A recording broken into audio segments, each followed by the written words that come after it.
সুপ্রিয় শিক্ষার্থী, online study হাউসে তোমাদেরকে স্বাগতম। আমরা গত ক্লাসে শিখেছিলাম গ্যাপ ফিলিং উইথ ক্লজের যে প্রথম দুইটা রুল আমরা শিখেছিলাম। আজকে আমরা 3 নাম্বার এবং 4 নাম্বার রুলটা শিখব। তো দেখো 3 নাম্বার রুলে আছে কি উড রাদার। তো উড রাদার বরং ভালো অর্থে ব্যবহার করা হয়। উড রাদার বরং ভালো অর্থে ব্যবহার করা হয়। বাক্যের মধ্যে দেন থাকলে উড রাদার বসে।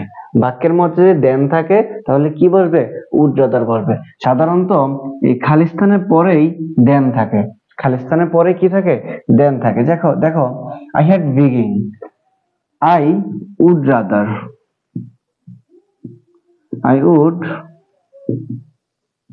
I would rather die than beg. দেখো I had begging, আমি কি ভিক্ষা করতে ঘৃণা করি।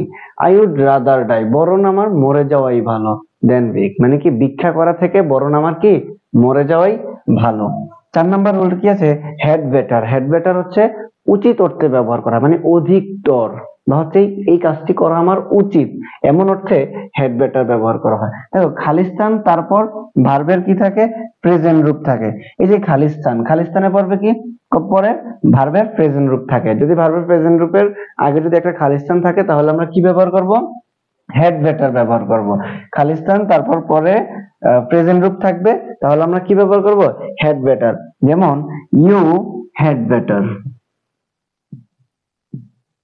you had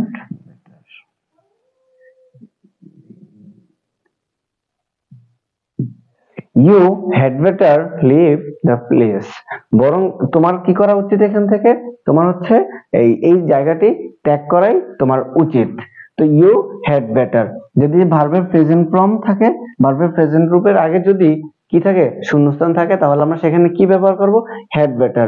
you had better leave the place, তোমার এই প্লেসটি ত্যাগ করাই কি উচিত।